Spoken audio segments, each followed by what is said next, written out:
delighted to have as my special guest today, Aquila, who has been advising professionals on how to be successful in their firm's practices for years. He's the author of numerous books. He's currently working on a book that I think will be well received by accountants and lawyers and bankers who are trying to generate some professional momentum. August, what's the title of the book that you're hoping to publish in the next 6 to 12 months? Yeah, well, right now there's a working title, and it's called Building a Marketing Engine in Your Firm. I think that's going to create a lot of interest, certainly among people who are trying to stand out. And personal marketing is about standing out. I'm guessing, you've written about how firms can position themselves, and you've written about how managing directors, managing partners of firms can operate. I'm guessing that building a personal brand is something that you have to look at as sort of a long-term pursuit. It's not just for somebody early in their career, it spans the entire career. Yes, I mean, you're exactly right, Ned, on that, is that, working or building a personal brand is something that we all start, you might say, at zero, because no one knows us. No one knows what we do. We get out of college or graduate school, we start in banking or accounting or legal or whatever we start in.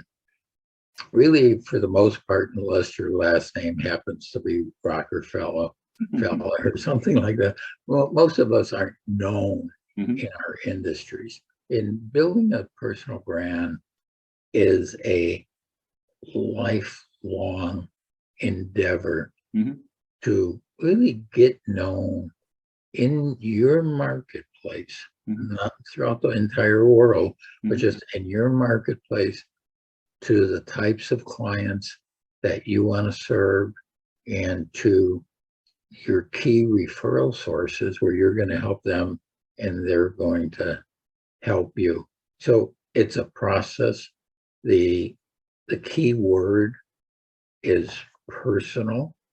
So your plan can be drastically different than my plan, but we can both be very successful in what we do over the years.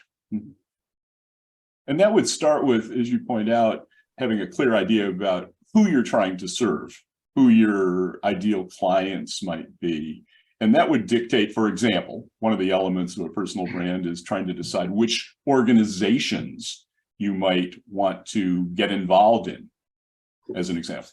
Right. And I would say you could join almost any organization and it would help you become branded. And whatever organization you join today may not be the one you'll be in 10 years from now or 15 years from now. So say, for example, in communities, in smaller communities, you look at the Rotary. They meet frequently. They're usually business owners that are involved in the Rotary. That's a good place to start. But maybe you'd rather get involved with your church and be active with your church or your synagogue, and get on the finance committee or get on something where you're helping the church become more successful or bringing in new members. So in any religious organization, there are going to be people that would meet your criteria. And, it's sort of a low-key exposure. People get to see you in action, and they start making then a judgment about you. So if there ever is a business interaction later on between you and that individual, they already know a little bit about you. You've already started to create a brand. So you can think of civic organizations, you can think of nonprofits. I mean, so many nonprofit organizations have key people on the board, Mhm. participating in those nonprofit organizations that are outstanding people to get to know. Mhm. So we've got or social organizations, civic organizations, religious organizations, uh, alumni, especially if you've gone to a business school. Mhm. You know, the people you've graduated with are all starting to move ahead in business. So you have to think of this as a long term. And maybe the first couple of years you might look back and say, God, am I really getting anywhere? And if you're taking some of these activities and embracing them, you are. It's just a slow process. It's like when Apple first started,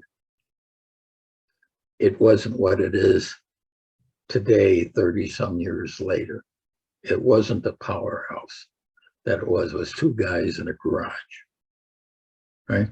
So, you know, I think it's very important for all of us to realize how long of an investment this is. I think that's a really important way of thinking about this. I also would highlight your comment about this is personal, because not everybody is going to go down the exact same path. In addition to making choices about which types of organizations you might choose to get involved in, the roles that you might choose could be different depending upon your interests, depending upon your skill set, depending on what you're trying to learn. We've encouraged bankers over the years to get involved in boards where they can develop some additional skills, for example, that they may not actually have the occasion to develop on the job. They can develop some leadership skills. One of the areas that you've been particularly successful at over the years is getting known through your writing and your speaking. Can you talk a little bit about how that might enter into a professional's way of thinking about their personal brand? Yeah, well, let me give you a little personal background on that. So, you know, because I think speaking is one of the most feared activities in the world. And even I remember when I first did my first speaking or presentation, I had it written out because I was afraid I wouldn't be able to say anything or I would forget what I really wanted to say. And I went from there, and then I also took a course on public speaking that was videoed, so you could see yourself and how you react, and you know, different facial expressions. You're not smiling or things like that. And that was really good in doing that. So if you're going to go in the speaking circuit, I think it pays them to take a course on public speaking, maybe do the Toastmasters would be an organization that you might look at as a way to learn a little bit about public speaking in front of groups. Right. And so I think that's critical. Now, and then if you're in a banking organization, then you should look, I would look first of all to maybe speak at some of the banking conferences if you can get on the speaking circuit there. But this goes back, and all these things are sort of integrated, is that if you're an active member in the association, whether it's national or local, then it's a little bit easier for you because you know the people in the association. It's a little bit easier to get a speaking opportunity. Okay? Or you could just do a speaking opportunity through your bank, through your community bank. You know, we're going to have a little presentation to clients or prospective clients on, you know, on the current environment of lending. And now with interest rates higher, you know, what are the things that the business owner can do to sort of come into the bank and maybe get the best interest rates available.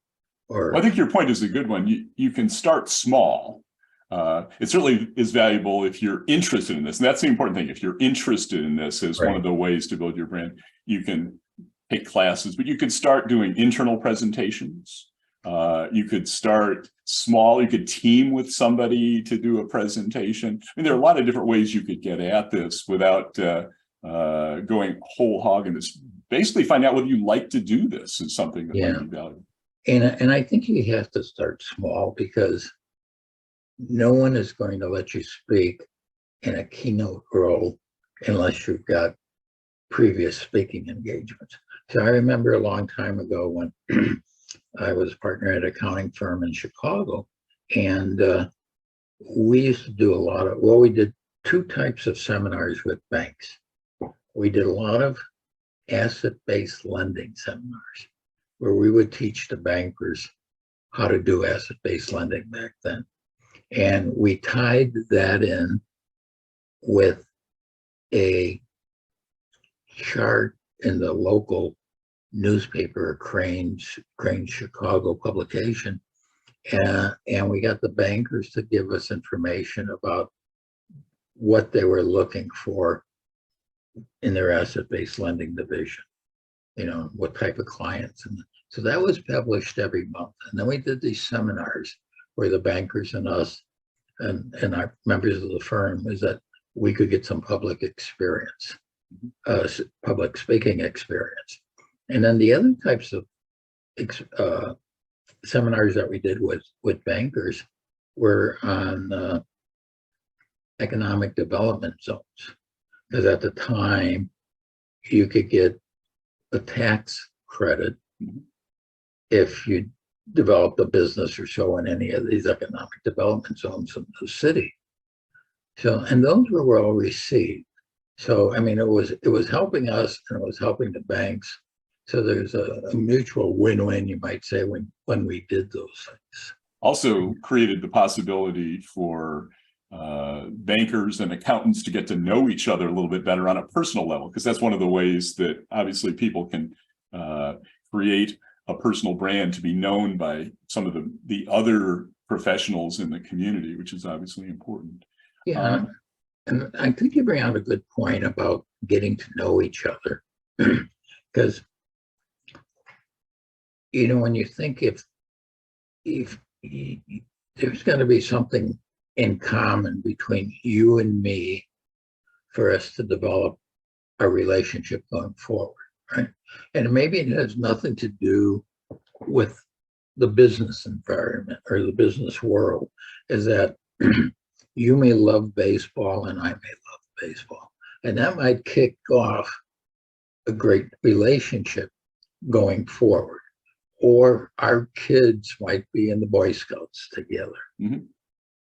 Or we love golf, but there's got to be something in common when we're trying to develop these personal relationships in our personal brand. Because I think of a personal marketing plan is that it really is you and who you are, your values, and you don't turn it off and you don't turn it on.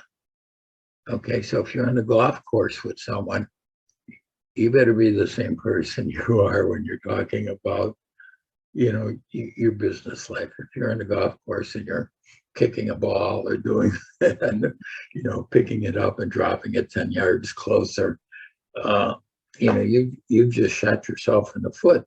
So it sort of, and my thoughts on this have changed over the years. And I realized that, this personal marketing plan is about telling people who you really are, with an emphasis of helping others by giving information, by working on committees, whatever it might take, and by reinforcing your knowledge in certain areas through maybe blogs, through LinkedIn, any other of the social media sites that you can use. And when you think of it that way, it becomes, I think, more encompassing and more important. And it ties into, it ties into you as a person and your values, and not just something you do when you go to work to get business. Yeah, and I think that loops back on one of the topics we discussed briefly at the outset. Getting involved in organizations that don't get you excited, that don't inspire your passions, would not be a good strategy. So part of what you're trying to bring to your personal branding efforts is your interest, your passion, the kinds of things that inspire you. And that, again, that's another way to think about this personal journey that people are on. You alluded to the fact that there are other ways that professionals communicate their values. Writing is today one of the things that some bankers do, sharing information on social media sites like LinkedIn. What's your perspective on that today, August? Well, I think it's really, really great, because I know I have a lot of followers and I follow a lot of people on LinkedIn.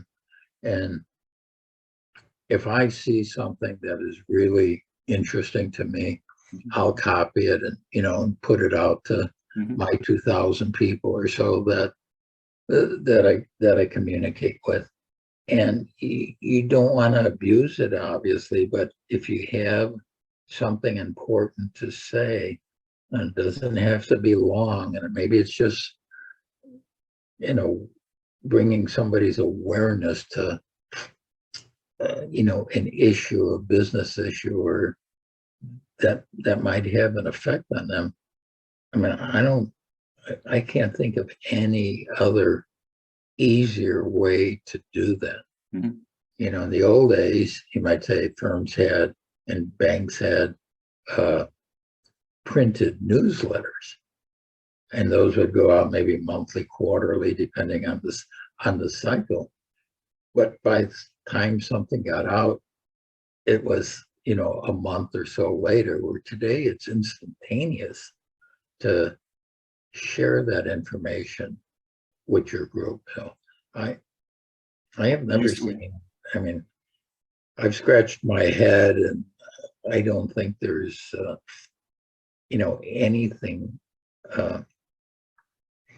anything negative about that. I had an article of mine on pricing professional services, and a firm from the Caribbean called me and said, "Oh, can you come down and help us with this?" So it is a great way to keep on building your experience. And then the other thing, and I'll share another example, is that I did a seminar. And about 10 years later, the firm that was in the seminar called me. All right, so that's a long time to go from exposure to actually getting a client. For sure.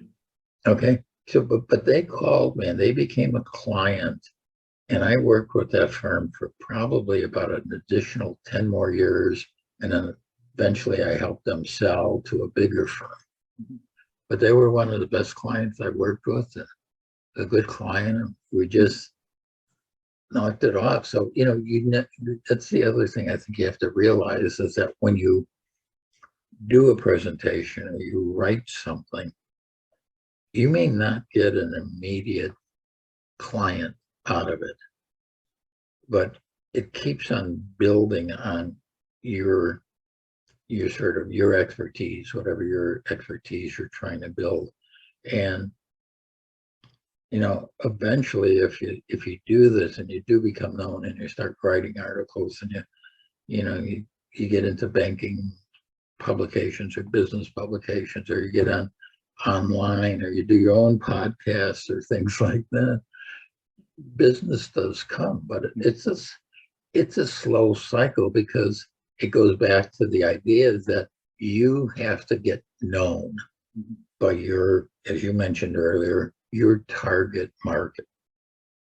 And then once you get your first engagement, or you get you complete your first loan and you do a great job, that client should speak to other potential clients about their experience with you. I would agree that part of this part of the process of building a personal brand goes beyond just the marketing efforts that we do. It's how you service your clients. It's the experience they have. Hopefully, it's their willingness at some point to introduce you to some people that they think you may be able to help. All of this ties together, and I think the successful professional as they go forward is constantly thinking about things they can do that will enhance the value they can bring to others. And you highlighted it earlier about helping people in any way that you possibly can. You served the last area I wanted to get your thoughts on. You served for a number of years as a director of a community bank, and you watched successful bankers developing their markets. Is there anything, as you think about it as a director now, or a former director of a bank, that you would encourage bankers to do as they try to build their personal brands? Well, I think, and again, depending on the size of the bank, and larger community banks can afford to do more generic marketing to build a name recognition for the bank.